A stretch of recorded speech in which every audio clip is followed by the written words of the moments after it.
One Crazy Summer, Chapter 7. For the People. We were trained spies back in Brooklyn, scrunched together, pressing our ears to the door, wall, or air. We used hand signals and mouthed words instead of whispered. If necessary, I could shush my sisters with a glare to bottle up their loose giggling. You can't giggle and be a spy. It was by pressing our ears to the air that we heard Pa say, "No, Ma. They need to know her, and she needs to know them. They're flying to Oakland. That's final." It had been all we could do not to let on when Pa sat us down the next morning. The knock on the door, Cecil ordering us to hide in our room, and her clearing away all evidence of us were not actions of a mother. These were actions of a secret agent, or a fugitive from justice, someone who doesn't open her door wide and welcoming like Big Ma does when the doorbell rings. Hers were the actions of someone who wears hats, scarves, and shades to keep from being recognized, kind of like the guy in the phone booth, someone obviously hiding out. Once again, we fell into our spying positions, angling ourselves at the cracked door to see while pressing our ears against the wall. From there, we could see pieces of 3 figures who entered Cecil's house. All wore dark colors. One had on a black jacket and a black beret. The other 2, black t-shirts and black berets over afros. We steadied our heavy, excited breathing to hear what we could. It wasn't long after greeting one another that their talking turned to arguing. It was their voices, all 3 of them against hers. It sounded like, "Seize the time, for the people, the time is now," versus her, no. Then each of them firing off, "The people, the people, the people," against her, "My art, my work, my time, my materials, my printing press, no." I was sure they were Black Panthers. They were on the news a lot lately. The Panthers on TV said they were in communities to protect poor Black people from the powerful, to provide things like food, clothing, and medical help, and to fight racism. Even so, most people were afraid of Black Panthers because they carried rifles and shouted Black Power.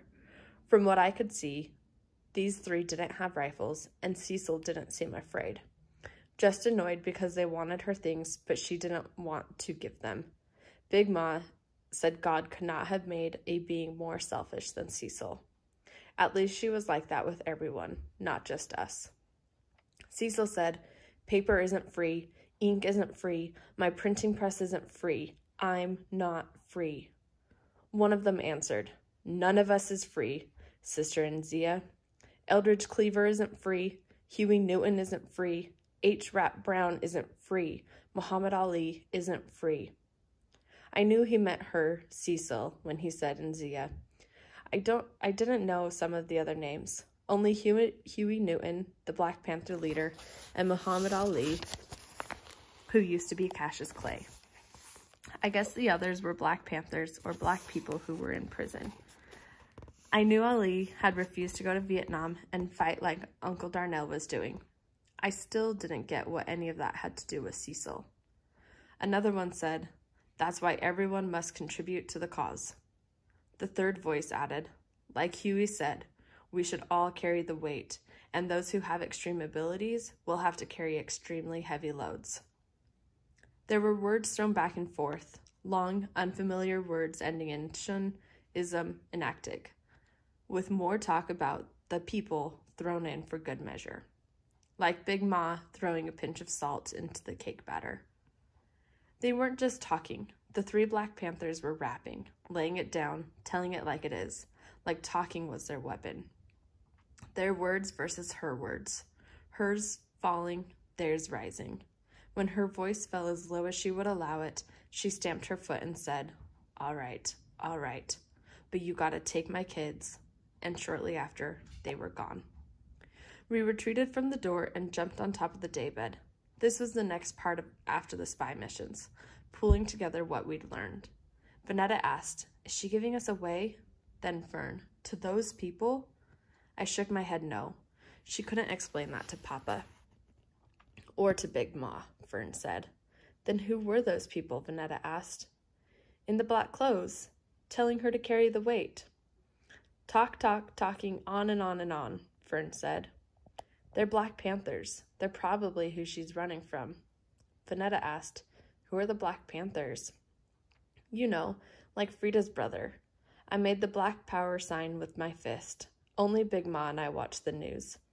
Big Ma enjoys hearing about all the trouble going on in the world. It isn't that she actually likes it. She just needs to hear about everything and talk about it. Since Pa works all day and is tired at night, Big Ma gives me her opinions while I wash the dishes. You name it. President LBJ, Ho Chi Minh in North Vietnam, Martin Luther King's funeral, Bobby Kennedy's funeral, the race riots, the sit-ins, Elizabeth Taylor's next husband, the Black Panthers. Each holds Big Ma's interest. It has something to do with Cecil's paper, I said. And her ink, Vanetta said. And the people, Fern said. We couldn't imagine what tied all three things together. Then Vanetta suggested, maybe they want her to write a poem. About the people, Fern said. Using her special inks and papers, Vanetta said. Pa had told us Cecil wrote poems, but I'd already known that. Flashes of Cecil chanting words, tapping a rhythm with her pencil, then writing. And Uncle Darnell had said I was always there, quiet in the kitchen while she chanted, tapped, and wrote. I'd get those flashing pictures, but in pieces. Vanetta asked, Can they make you write poems? Then Vanetta fixed her voice deep like a man's. You better write a poem about the people, or else. Fern and I laughed. She loved entertaining us. They don't send the Black Panthers to your house to make you write a poem, I said. Vanetta's eyes lit up fox bright. She had an idea. Cecil prints up her own money. How else do you think she got this house? Cecil is printing her own money in the kitchen. That's why we can't go in there, and that's why she doesn't cook fried chicken. Or Nana pudding. I shook my head. With all the money she'd have to print up to buy this house, the FBI would have tracked her down and thrown her in the pokey. The pokey? That made Fern laugh. Then Vanetta and Fern started dancing and singing. You do the hokey pokey and you turn yourself around. That's what it's all about.